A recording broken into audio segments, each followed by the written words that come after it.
Alors, vous ouvrez donc le document InDesign que vous avez trouvé dans le zip que vous avez téléchargé. Donc, c'est un document InDesign pour la version 2018. Donc, vous avez la version 2018. Ça devrait s'ouvrir sans problème. Je double-clique sur la main dans la palette des outils pour faire passer, comme dans tous les logiciels Adobe, faire passer le document en plein écran le plus grand possible sur l'écran. C'est le double-clic sur la main, sur l'outil main dans la palette des outils. Alors vous allez peut-être remarquer qu'il y a des choses bizarres chez moi. Vous allez dire, oui, vous êtes un prof et vous êtes forcément bizarre. Mais non, autre chose. Dans la palette caractères, par exemple, ou dans la palette paragraphe, menu texte, caractère, texte, paragraphe, il y a des choses supplémentaires dans mes menus, ici. Voilà. Également dans la palette paragraphe. Alors, qu'est-ce que c'est? Pour ceux qui connaissent... c'est du japonais, c'est en rapport avec les caractères japonais. Alors voilà, le principe, c'est parce que dans ce document, il y a des caractères japonais. On ne va pas travailler sur eux maintenant, mais vous avez peut-être remarqué qu'à différents endroits, il y a du texte qui apparaît ici en rose. C'est parce que ce sont des glyphes japonais et il faut faire un peu de boulot pour qu'ils apparaissent correctement. Ça vient de Wikipédia, bien sûr. Voilà, à différents endroits, il y a différents glyphes japonais. Et donc, une des premières étapes est de rendre le InDesign en japonais. Vous n'allez pas pouvoir le faire parce que votre InDesign est bridé, c'est le cas de le dire.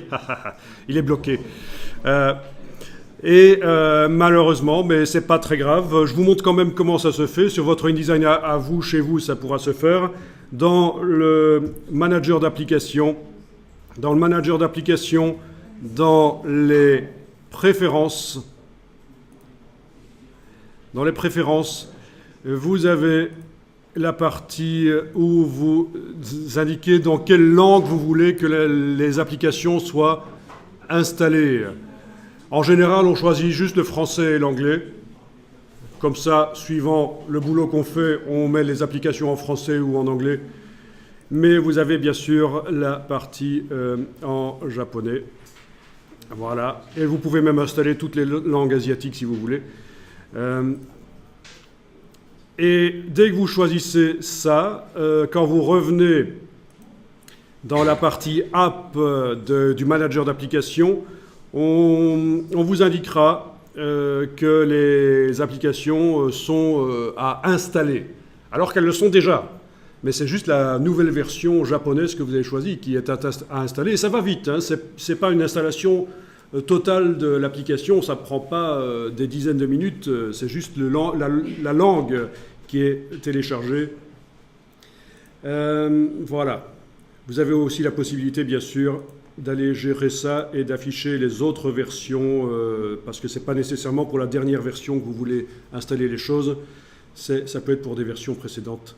Je ne sais pas si vous saviez, mais en tout cas, voilà, dans le manager d'application de Adobe, il est toujours possible d'aller installer d'anciennes versions des logiciels et qui peuvent cohabiter avec les plus nouvelles versions et inversement, les nouvelles cohabitent avec les anciennes, bien sûr, c'est plus logique de dire ça. Et pourquoi est-ce qu'on voudrait faire ça? Par exemple, parce qu'on a acheté une extension très chère qui fonctionne pour une version 2017, par exemple, de InDesign. Et j'ai la version 2018, j'ai la version 2019, mais je n'ai pas envie de racheter l'extension qui coûte 500 € à chaque fois, ou de faire la mise à jour qui coûte 150 €. Donc je garde l'ancienne version 2017 de InDesign pour mon extension spéciale. Voilà, ça c'est pourquoi parfois on aurait envie d'avoir des anciennes versions des logiciels. Alors, bon, ces caractères en japonais, c'est pas très grave pour l'instant, on ne s'en occupe pas. Par contre, ce qu'on va faire, c'est une table des matières automatique. Donc, qu'est-ce qu'on a dans ce document? On a des grands titres à certains endroits, on a des sous-titres à d'autres endroits. Vous les voyez? Des sous-titres. On va même pouvoir en ajouter, bien entendu. Bon, il n'y en a pas énormément, en fait, pour l'instant, hein. Mais enfin, on peut quand même démarrer la table des matières avec les deux grands titres qui existent dans ce document et les deux sous-titres. Ça va nous permettre de voir le principe de la table des matières automatisée dans InDesign.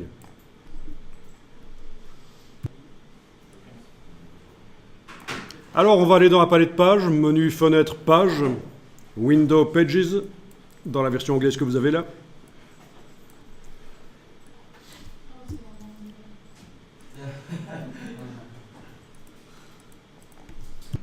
Donc, dans la palette page, on va ajouter 2 pages au début. Donc, 2 pages, vous pouvez aller dans le menu de la palette page, insérer des pages. On va ajouter donc 2 pages, attention, n'allez pas trop vite, ne cliquez pas trop vite, 2 pages au début du document et elles vont utiliser aucun gabarit, elles ne vont pas utiliser le gabarit A. Je n'ai pas envie d'avoir les doubles colonnes de texte dans ces 2 pages, donc voilà, 2 pages au début du document sans gabarit, ok, les voilà.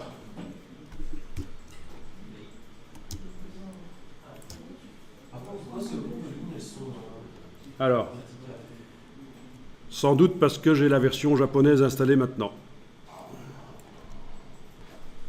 Alors, les lignes verticales, je vais les faire disparaître en allant dans menu affichage, grille et repères et masquer la grille de ligne de base. Vous pouvez faire ça aussi.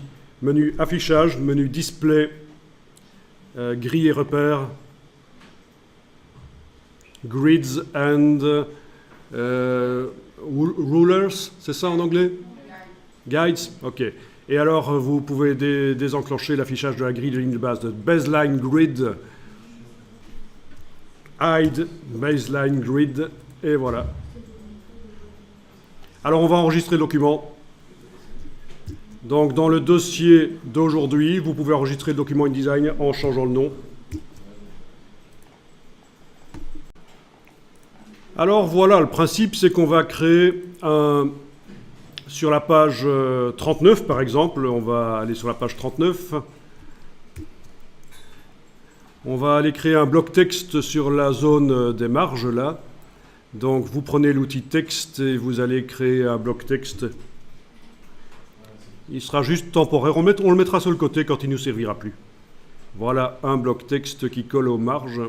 Comme vous le voyez, quand vous prenez la flèche noire, on voit qu'il colle aux marges normalement. Si ce n'est pas le cas, vous le bougez. Alors vous avez peut-être comme moi une petite zone en dessous et au-dessus. C'est l'habillage de texte. C'est parce que ce bloc vient de recevoir un style d'objet. Le style d'objet qui, à mon avis, est normalement prévu pour les images qui sont dans le flux du texte. On va aller voir maintenant dans le menu Fenêtre, Style, Style d'objet, menu Window Styles, Object Styles. Chez vous, ce sera au milieu du menu. Voilà. Alors, oui, en fait, il indique que c'est le bloc de texte standard, mais modifié. On va peut-être lui dire 100. Oui. Donc, on dirait que ça arrive quand même à faire enlever l'habillage de texte. Donc, c'était par la palette fenêtre habillage de texte, menu Window Text Wrap. Il y avait quelque chose ici qui était enclenché et maintenant, depuis que j'ai mis le style en 100 pour ce bloc-là, il n'y a plus grand-chose qui nous pose problème. Alors, on va mettre le curseur texte dans le bloc et on va paramétrer l'aspect de la table des matières. Donc, premièrement, on va peut-être faire le titre de la table des matières. Donc, si vous voulez, vous tapez table des matières, vous tapez content ou contenu ou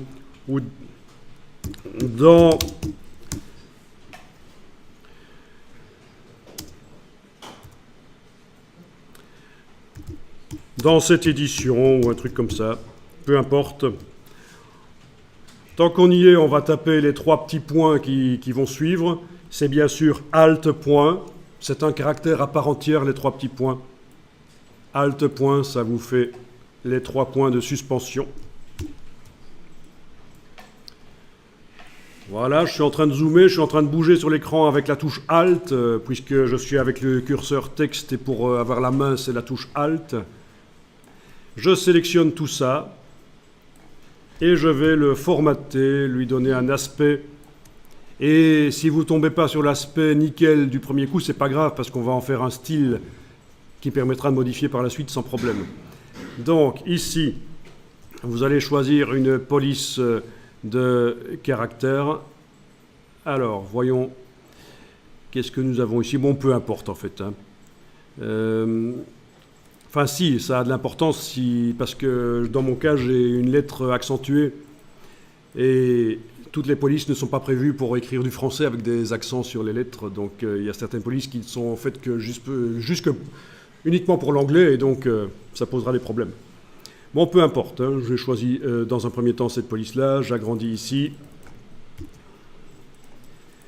Et alors, il y a quelque chose d'important pour que le titre là ait un bel aspect, c'est de faire passer en optique au lieu de métrique.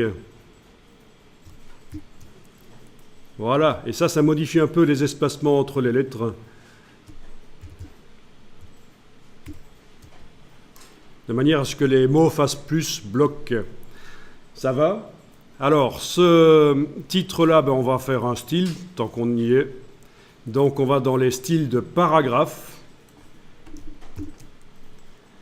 Voilà, vous devez avoir le curseur qui est n'importe où dans le titre. Donc, InDesign sait qu'on est en train de travailler ce paragraphe. Vous avez le hashtag à la place du signe de fin de paragraphe, mais dès qu'il y aura des lignes qui vont suivre, vous allez voir que à la place du hashtag, ce sera réellement un signe de fin de paragraphe. Donc considérez que, oui, pour InDesign, hein, le hashtag, le signe dièse, là, ça indique qu'il y a une ligne. Donc dans la version anglaise, menu Type, Paragraph Styles, on a le curseur qui clignote ici, on va dans le menu de la palette ici, on va demander nouveau style de paragraphe, et on va indiquer TDM, table des matières, c'est le nom. Titre de la TDM. Voilà. Donc tous les styles qui vont servir pour la table des matières, puisque je vous rappelle qu'on est en train de concevoir l'aspect de la table des matières. Tous les styles qui vont servir pour la table des matières, pour les reconnaître facilement, je vais commencer systématiquement par TDM, espace comme ça. Vous faites après comme vous voulez chez vous. C'est juste une suggestion que moi je fais comme ça. Maintenant, il y a peut-être... voilà. On peut aussi indiquer TOC, Table of Content. Enfin, ceux qui veulent écrire en anglais, tout est possible. D'après aucun style, c'est bien. Appliquer le style à la sélection, oui, pourquoi pas. Comme ça, dès que le style va être créé par le paragraphe, il va être appliqué à ce paragraphe. Vous cliquez sur OK. Et voilà. On a le style TDM. Alors, dans la palette paragraphe, style de paragraphe, dans la palette style de paragraphe, il est possible de faire des dossiers. Quand vous avez beaucoup de styles de paragraphes dans un document, ils peuvent être réunis par dossier. Mais là, on va s'en sortir, je pense. C'est un petit document. Ça va aller. Enregistrer le document toujours de temps en temps, c'est toujours mieux. Sous un autre nom, comme ça vous gardez la progression. Je mets le curseur texte à la fin du paragraphe. J'appuie sur la touche retour chariot, donc fin de paragraphe. Enfin, paragraphe suivant, voilà. Je passe au paragraphe suivant. Et là, je vais taper une phrase. Le style des titres de premier niveau, un truc comme ça. Voilà.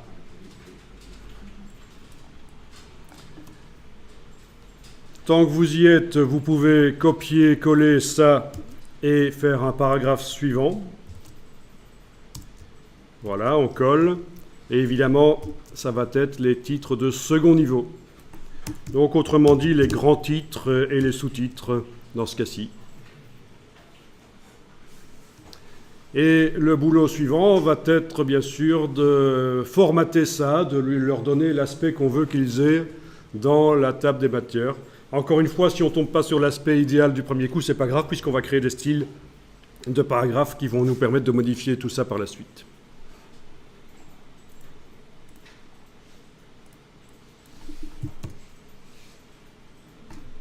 Alors voilà, je vais sélectionner le premier type d'entrée ici dans la table des matières. On parle d'entrée de la table des matières. Donc le principe, c'est que InDesign va aller rechercher les phrases de tous les titres et sous-titres du document, même si on a des dizaines, des centaines, et il va faire lui-même la table des matières. Bien sûr, ceux qui connaissent Word, c'est le même principe à peu près. Vous avez donc tout sélectionné, y compris la balise de fin de paragraphe, et vous allez donner un aspect à ça. Donc au niveau du caractère utilisé, voyons un peu. Est-ce que le Adobe Garamond est installé chez vous? Ok, Adobe Garamond Pro Regular, ça vous dit quelque chose? Il n'y est pas? Vous avez Regular? Vous avez Adobe Garamond Pro Regular, la variante Regular? Ben, c'est pas mal. Donc au niveau de la taille des caractères, ben, on peut éventuellement la mettre à 24 pour l'instant. Voilà, 24, elle est en optique, c'est bien.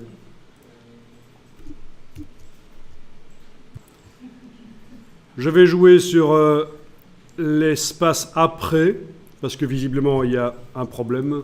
Donc menu texte, paragraphe. En ayant le curseur qui est n'importe où dans la ligne. Donc, hein, je suis en train de travailler sur ce paragraphe. Je vais aller voir ici, et l'espace après paragraphe est un peu grand, voilà. Je vais le mettre à 0. Pour l'instant, à 0, c'est bien. On ne joue pas donc avec des styles, puisqu'on n'a pas encore fait de style pour ça. On est vraiment dans les palettes paragraphes et caractères qu'on peut considérer comme deux palettes pour concevoir un style. Mais une fois que le style est créé, on modifie les choses par le style, plus par les palettes là. Sauf si on utilise la fonction redéfinir le style, mais bon. Alors, je sélectionne le paragraphe suivant ici. Je vais lui donner également un style, je veux dire un caractère. Adobe Garamond. Bon, ben, essayons le bold, pourquoi pas. Adobe Garamond bold. Je vais le mettre en 18 de taille de caractère.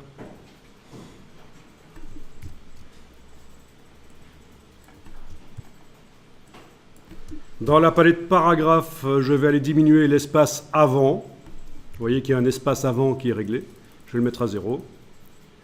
Du coup, il faudra peut-être que j'aille régler l'espace après du style de titre de premier niveau. Vous voyez, allons faire ça tout de suite. Donc pour le second niveau, l'espace avant est de 0. L'espace après, on va le mettre à 0 aussi, c'est bien. Pour le titre de premier niveau, je clique dedans maintenant. Je reviens sur mon style, là que je suis en train de mettre au point, du titre de premier niveau. Je vais aller mettre un peu d'espace, voilà, 2 mm, ça peut être bien. Ça a éloigné le paragraphe suivant. D'accord? Je vous remontre. Pour ici, le style des titres de second niveau, je suis en Adobe Garamond Pro Bold. C'est un choix, mais je vais peut-être changer ça après. 18 points. Pour le style précédent des titres de premier niveau, je suis en Adobe Garamond Pro Regular. 24 points. Donc, ce n'est pas du gras, mais il est plus grand. Au niveau des espaces, pour le style de titre de premier niveau, j'ai un espace avant de 10 et un espace après de 2. Pour le style de titre de second niveau, j'ai un espace avant de 0 et un espace après de 0. Voilà.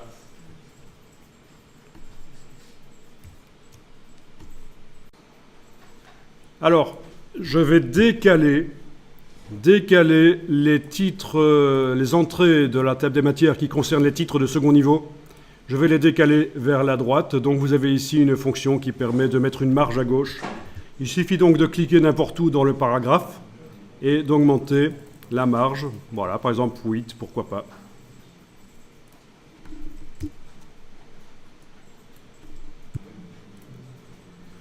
Bien. Alors, il va y avoir des numéros, évidemment, dans la table des matières, les numéros des pages. On va faire en sorte qu'ils aient le même aspect quelle que soit l'entrée dans la table des matières. Donc les entrées de la table des matières qui concernent les titres de premier niveau et celles qui concernent les titres de second niveau vont avoir le même aspect de numéro. Je n'ai pas envie d'avoir des numéros différents, donc on va mettre au point ça. Alors on y va. Vous allez mettre un espace après ici et vous allez taper un numéro, par exemple, voilà, 17, pourquoi pas. Préférez 27, comme Kurt Cobain? Allez, allons-y. 27. Ah ah, je rigole. Ça n'a pas d'importance. Et vous allez donner un aspect à ce numéro, un aspect, notamment de la couleur. Ça peut être de la couleur, il peut avoir une couleur différente. On va aller dans le menu fenêtre, couleur, nuancier, menu window, color, swatches.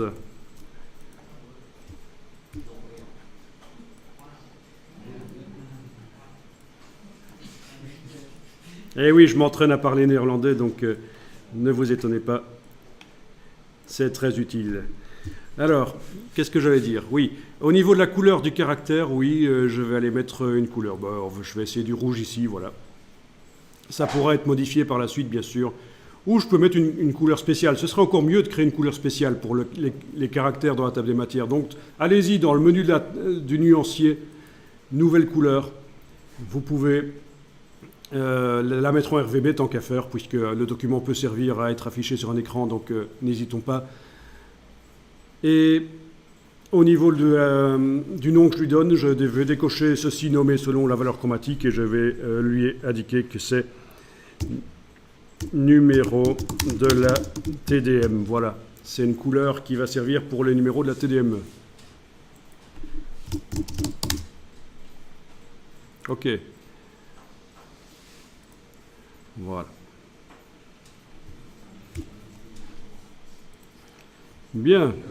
On a à peu près tout ce qu'il faut. On a à peu près tout ce qu'il faut pour faire la table des matières automatiquement. On a le titre de la table des matières.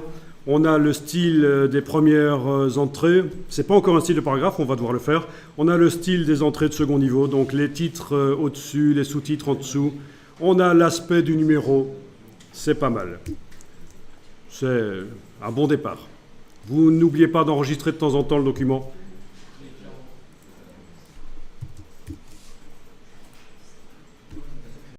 Alors, on va créer les styles qui vont nous servir pour générer la table des matières de manière automatique. Donc, la palette caractères et la palette paragraphes ne me servent plus, la palette nuancier non plus. Ce qui m'intéresse, c'est la palette des styles de paragraphes. Je vais ici mettre le curseur texte dans le paragraphe des titres de premier niveau, n'importe où, et je vais créer le style, nouveau style de paragraphe. N'allez pas trop vite, ne cliquez pas trop vite sur OK. Alors, je vais l'appeler TDM, titre, premier niveau. Attention, ici, il va falloir indiquer d'après aucun. From none, je pense dans la version anglaise. Parce que sinon, on crée des parentages de style et c'est ennuyeux. Qu'est-ce qu'il est indiqué? C'est ça, pas de style de paragraphe, no paragraph style. Donc, faites bien attention au style de parentage. Si vous ne désactivez pas ça, vous n'allez pas comprendre ce qui vous arrive. Quand vous allez modifier un style, ça va modifier un autre, parce qu'il y aura un style parent, un style enfant. Ok, donc je vais maintenant cliquer dans le titre suivant. Voilà, je suis en train de travailler sur lui. On y va, nouveau style de paragraphe.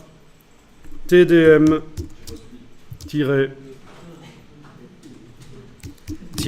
de second niveau. Attention ici aussi, on désactive le parentage. Ok. Donc ça a été un peu vite pour vous, mais le principe est le même. La première chose là, cliquer dans le titre de premier niveau et faire le style titre premier niveau, ça a été. Le principe ici, c'est le même. On clique dans le titre de second niveau. On va dans menu de la palette ici, nouveau style de paragraphe. On appelle ça TDM, titre second niveau. On enlève ceci, on met No Paragraph Style. Et on clique sur OK, c'est bon. Donc il s'agit de générer des styles de paragraphes. On a généré 3 styles de paragraphes avec ce mock-up, cette maquette de la table des matières en fait. Ce n'est pas la vraie table des matières de InDesign, on est en train de mettre au point l'aspect de la table des matières.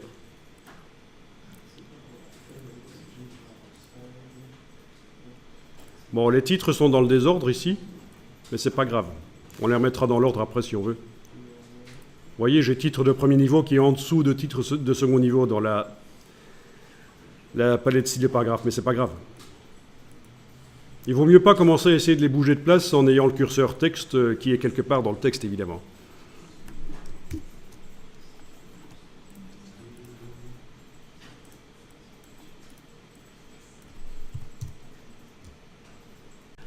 Vous avez un numéro auquel vous avez donné peut-être un aspect spécial ou pas, peu importe. En tout cas, vous allez sélectionner 1 ou 2 caractères de ce numéro et en faire un style de caractère. Alors là, il y a pas mal de débutants en InDesign qui ne comprennent pas trop la différence entre un style de caractère et un style de paragraphe.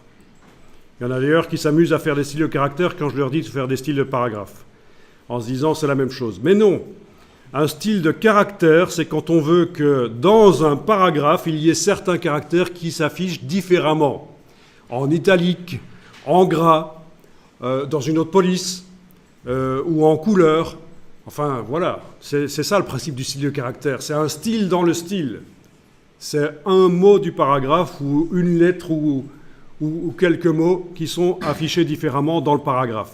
Ça passe outre des réglages du paragraphe en quelque sorte.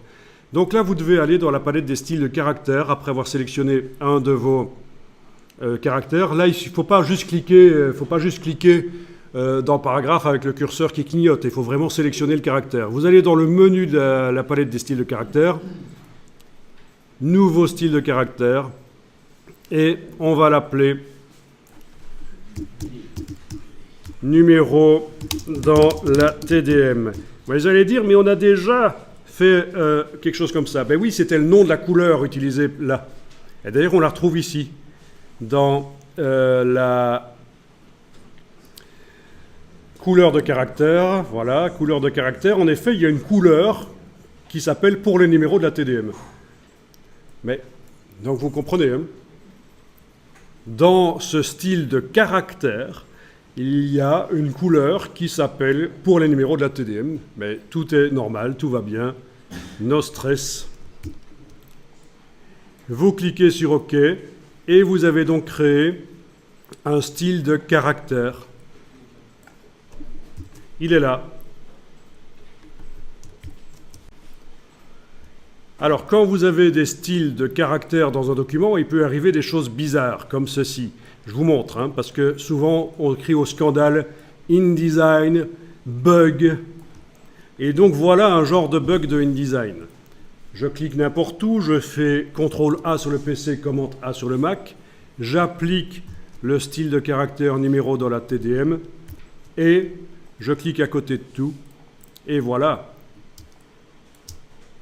Donc, souvent, on m'appelle, on me dit « Mais InDesign bug, c'est bizarre, j'ai un style de paragraphe ici. J'ai un style de paragraphe, je clique là-dedans, et dans mon style de paragraphe, quand je double-clique dessus, corps du text body, et que je vais voir couleur des caractères, là, c'est du noir. Et pourtant, mon texte apparaît en rose. Pourquoi? InDesign bug. Mais les bugs, comme vous savez, sont souvent situés entre le dossier de la chaise et l'écran. Et le problème, c'est simplement qu'on a appliqué le style de caractère sur tout le paragraphe. Donc là, je fais Command A sur le Mac, CTRL A sur le PC. Je vais enlever le style de caractère. Donc, gros piège de InDesign pour les débutants. Ils pensent qu'il y a un truc qui ne va pas. Ils ne voient pas d'où vient la couleur ou quoi que ce soit qui est appliqué sur leur style de paragraphe. Sauf que ça vient du style de caractère qui a été appliqué sur tout. Et normalement, on n'applique pas un style de caractère sur tout. Un style de caractère, ça s'applique sur certains mots. Donc, par exemple, comme ceci, voilà. Ok, sauf qu'il n'a pas été prévu pour ça, mais il a été prévu pour les numéros dans la table des matières. Enfin, vous voyez le principe, quoi. J'annule ça. Voilà. Ok. Alors, vous enregistrez votre document, c'est toujours plus prudent. Et nous allons mettre sur le côté notre bloc qui nous a servi à mettre au point l'aspect de la table des matières. Donc sur la première page ici, le bloc là, vous pouvez le prendre et le mettre sur le côté. Voilà.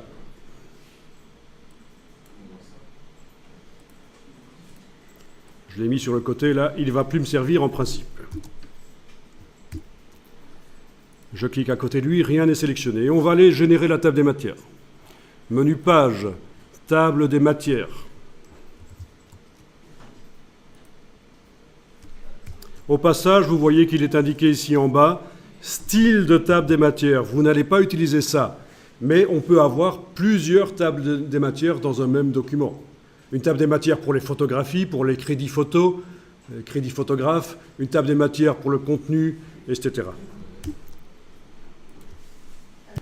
Dans la version anglaise de InDesign, c'est donc le menu Layout, et vous avez Table of Content, un truc du genre.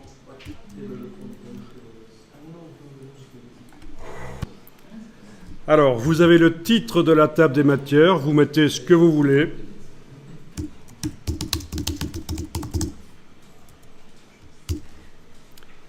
Pas nécessairement ce que vous aviez tapé tout à l'heure, hein, c'était juste pour mettre au point les styles tout à l'heure. Voilà.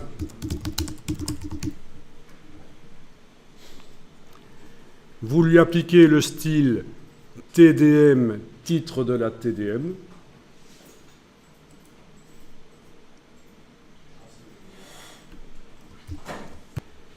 Alors ici, il va falloir décider dans cette liste qu'est-ce qui va apparaître dans la table des matières.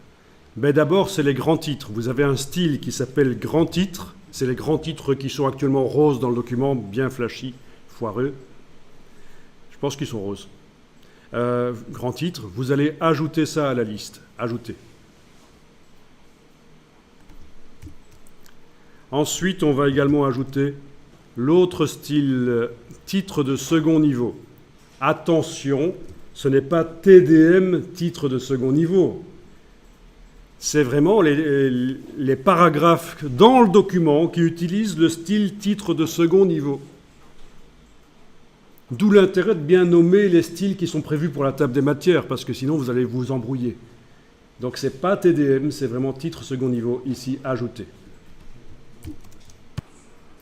Alors vous avez ici plus d'options, déployer les options, en cliquant sur le bouton More dans la version anglaise. Alors, qu'est-ce qu'on a ici? Quand on clique sur le mot grand titre, on voit que c'est le premier niveau dans la table des matières. Et titre second niveau, c'est le second niveau. Super, donc tout est déjà bien correct. Vous voyez, on définit quelle est la hiérarchie dans la table des matières. Vous avez forcément les titres, les grands titres, et puis vous avez les sous-titres.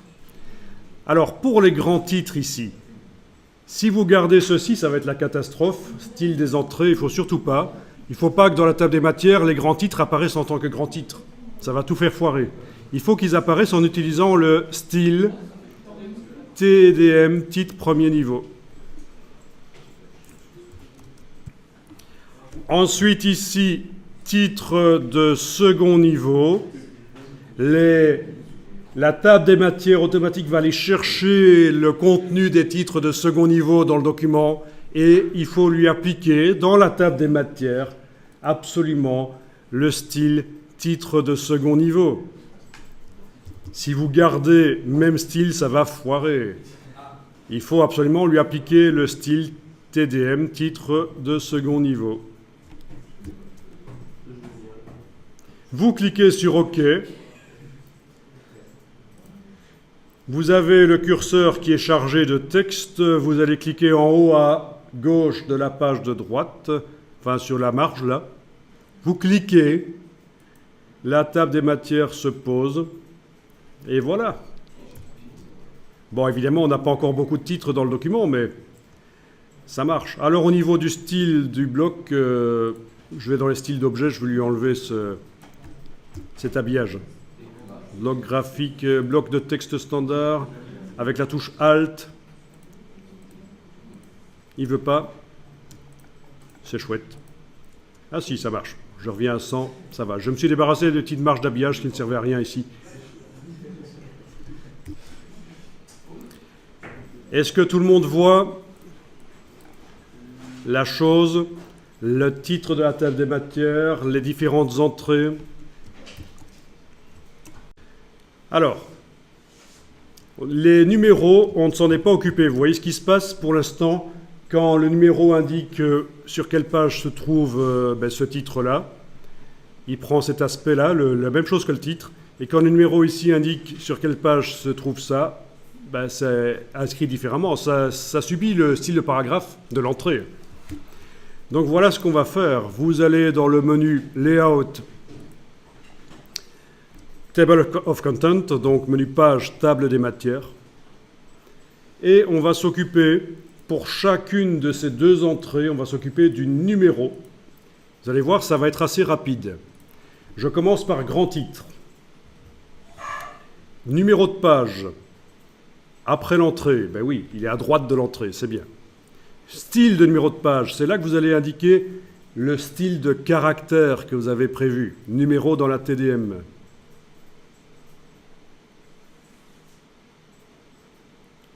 Si vous voulez, vous pouvez faire la même chose pour titre de second niveau. Il est après l'entrée, donc à droite, puisqu'on a du texte qui va de gauche à droite dans ce cas-ci. Et numéro dans la TDM. Vous savez qu'il y a plein d'endroits dans le monde où le texte va dans l'autre sens. Mais donc dans ce cas-ci, quand on dit après l'entrée, ça veut dire qu'il est à droite de l'entrée. Tant qu'on y est, on va faire quelque chose ici. Pour chacune de ces entrées, on va aller remplacer la tabulation. Vous sélectionnez le signe de tabulation ici. On va aller le remplacer par une tabulation de retrait à droite. Ça veut dire que le numéro va être chassé le plus à droite possible dans le bloc. Je recommence pour cette entrée-ci, titre second niveau. Je sélectionne la balise tabulation. Je la remplace par une tabulation de retrait à droite. Voilà. Au passage, vous voyez que dans une table des matières, il y a possibilité de trier les entrées de manière alphabétique. Donc pas leur ordre d'apparition dans le document, mais leur ordre alphabétique, ça peut servir. Mais on ne coche pas ici ce truc-là, parce que nous, on veut une table des matières chronologique, pas alphabétique. Vous cliquez sur OK. La table des matières a été mise à jour. OK. Et c'est... Voilà. On a les numéros qui sont chassés à droite grâce aux balises ici de tabulation de retrait à droite. Alors techniquement, il est possible de mettre ce qu'on appelle des points, des lignes guides. Bon, j'ai oublié le terme exact maintenant. Enfin, des petits points qui relient le dernier mot de l'entrée avec le numéro pour guider le regard. C'est possible de le faire, on ne va pas le faire maintenant. Maintenant, vous avez remarqué qu'il y a un problème. Tous mes numéros sont bien roses, ils subissent le style de caractère, c'est pour ça qu'ils deviennent tous roses. Par contre, ils sont différents, ils ont un aspect différent. Il y en a certains qui sont grands et pas bold, il y en a qui sont petits et bold. Eh bien, vous cliquez à côté de tout, et vous allez dans la palette des styles de caractères. Menu Type, Character Styles, menu Texte, style de caractère. Vous avez cliqué à côté de tout, rien n'est activé, on va télécommander les choses. Vous allez double-cliquer sur numéro dans la TDM. Et dans ce style qu'on a appelé numéro dans la TDM, on a précisé que la couleur d'un caractère devait être rose. On va devoir aller plus loin, on va devoir préciser également que le caractère de base va avoir une certaine police de caractère, une certaine graisse et une certaine taille. Eh bien, j'y vais. Adobe Garamond Pro, graisse régulière par exemple, taille 18. Vous avez normalement la petite case aperçue que vous allez pouvoir cocher et vous allez voir qu'ils passent tous en Garamond Pro, régulière 18. Vous voyez, donc ça ne se passe pas dans la table des matières. C'est pour ça que faire une table des matières, c'est pas si facile que ça. Hein, je rigole un peu en disant que vous avez des difficultés pour y arriver, mais ce n'est pas si évident que ça, faire une table des matières automatique dans InDesign. Donc je vous rappelle que là, pour régler le problème de numéros qui étaient différents, nous sommes allés modifier le style de caractère qui est utilisé par les numéros dans la table des matières. On est allé préciser la police, la graisse, la taille, mais j'aurais pu mettre n'importe quoi d'autre comme police. Comme graisse, celle-là n'a pas de graisse autre que ça, voilà. Comme taille, comme couleur de caractère aussi, je pourrais changer les choses. Voilà, ça marche. C'est moche, mais ça marche.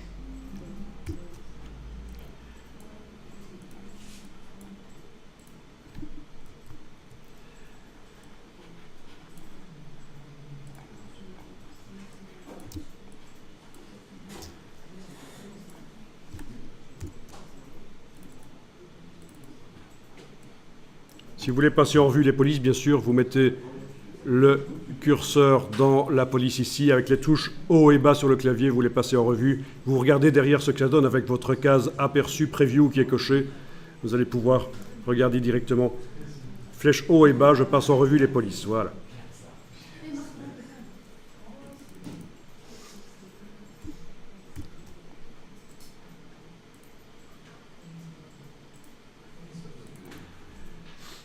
Alors, si vous êtes capable de refaire ça, c'est génial. Et ce que vous devriez tester aussi, c'est dans le document, créer plein de paragraphes et leur appliquer des petits paragraphes avec peu de mots, leur appliquer le style de paragraphe titre de second niveau et régénérer la table des matières. Une fois que vous avez fait ça, c'est sélectionner le bloc de la table des matières et demander menu page, mettre à jour la table des matières. Vous allez voir que tous vos sous-titres apparaissent. Peut-être que InDesign va même créer de nouvelles pages parce que la table des matières va être plus grande que pour tenir sur une seule page. Donc ce qui t'est arrivé, c'est que tu as cliqué avec la flèche noire, tu as sélectionné le bloc de la table des matières et dans la palette style de caractère, tu as appliqué le style de caractère sur tout. Mais voilà, c'est ce que je racontais tout à l'heure. On ne comprend pas d'où le problème vient. Donc ici, il suffit sans doute de refaire menu page, mettre à jour la table des matières, et voilà, le problème est réglé. Donc c'est l'erreur que j'ai expliquée tout à l'heure. Et ça arrive, c'est vrai que ça arrive souvent quand on sélectionne un bloc et qu'on clique sur le style de caractère. On n'a pas nécessairement sélectionné tout le texte et cliqué sur le style de caractère, c'est quand on travaille sur un bloc. Voilà. Page, mettre à jour la table des matières. OK.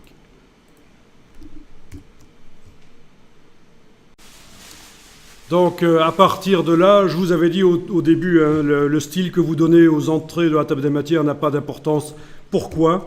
Mais parce que même sans devoir sélectionner la table des matières, je clique à côté de tout, rien n'est sélectionné.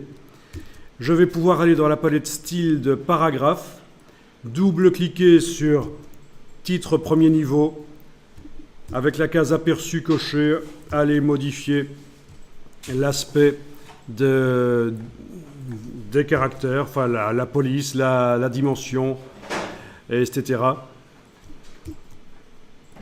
OK. Je double-clique sur titre TDM, titre de second niveau. Donc je suis en train de télécommander l'aspect de la table des matières par les styles. Là, je suis en train de modifier TDM titre second niveau. Donc normalement, si je modifie des choses, c'est ceci qui doit se modifier, ces choses-là. Les seconds niveaux, voilà, je vais le faire passer en régular, par exemple. Et en 16, pourquoi pas. Je vais revenir sur TDM titre premier niveau. Et aller modifier, ben tiens, je remettrai bien en bold, pourquoi pas ceux-là. Donc j'inverse carrément ce que j'avais prévu au départ. Les titres de premier niveau sont en bold alors qu'ils étaient en régular. Les titres de second niveau sont en régular alors qu'ils étaient en bold. Enfin, vous voyez que vous pouvez, une fois que la table des matières est générée, aller modifier les styles et modifier donc l'aspect de votre table des matières. Même chose pour les numéros, bien sûr, mais là, ça va être par le style de caractère. Et on l'a déjà fait tout à l'heure. Allez modifier ça. Le style de caractère numéro dans la TDM. On regarde ce que ça donne avec la case aperçu cochée, on regarde ce que ça donne en temps réel derrière. Voilà. Ok, ça c'est pas mal. Je pense que vous êtes parés pour déjà faire des choses pas trop mal au niveau visuel. Quand il y aura beaucoup plus d'entrées, ça aura de la gueule. Et ne vous étonnez pas qu'InDesign vous génère des pages tout seul. Pour contenir la suite de la table des matières, c'est parce que dans les préférences, nous avons quelque chose qui est enclenché. Ici, dans les préférences Type, Texte, Smart, Reflow, un truc comme ça, c'est enclenché.